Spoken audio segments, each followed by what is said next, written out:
السلام علیکم ورحمۃ اللہ وبرکاتہ۔ معزز سامعین اکرام، ایک بہترین اور پرامن اور فحاشی عریانی یا بے حیائی سے پاک سوسائٹی تبھی قیام پذیر ہو سکتی ہے جب ہم اللہ سبحانہ و تعالیٰ کے دیے ہوئے طریقوں کے مطابق عمل کرنے کی کوشش کریں۔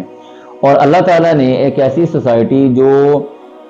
ہر قسم کی بے حیائی سے پاک ہو، اس حوالے سے یہ حکم دیا ہے، فرمایا وَلَا تَقْرَبُوا الزِّنَا إِنَّهُ كَانَ فَاحِشَةً وَسَاءَ سَبِيلًا، کہ تم نے یہ نہیں ہے کہ زنا نہیں کرنا، ڈائریکٹ زنا کی بات نہیں کی، بلکہ فرمایا کہ زنا کے راستوں کو بھی اختیار نہیں کرنا۔ وَلَا تَقْرَبُوا الزِّنَا، چاہے وہ آپ کی پرسنل چیٹ ہو، چاہے وہ آپ کی گروپ چیٹ ہو، چاہے وہ سوشل میڈیا کے ذریعے کسی سے باتیں کرنی ہو یا نہ بھی باتیں کرنی ہو، ہر وہ چیز، چاہے وہ آپ کے کان کے ذریعے ہے، چاہے وہ آپ کی آنکھ کے ذریعے ہے، چاہے وہ آپ کی زبان کے ذریعے سے ہے، ہر وہ چیز جو آپ کو بے حیائی کی طرف قدم بڑھانے پہ مجبور کرتی ہے یا اس کے لیے ذرائع فراہم کرتی ہے یا اس کی طرف لے کے جاتی ہے، ہر اس چیز سے آپ نے اجتناب کرنا ہے۔ تو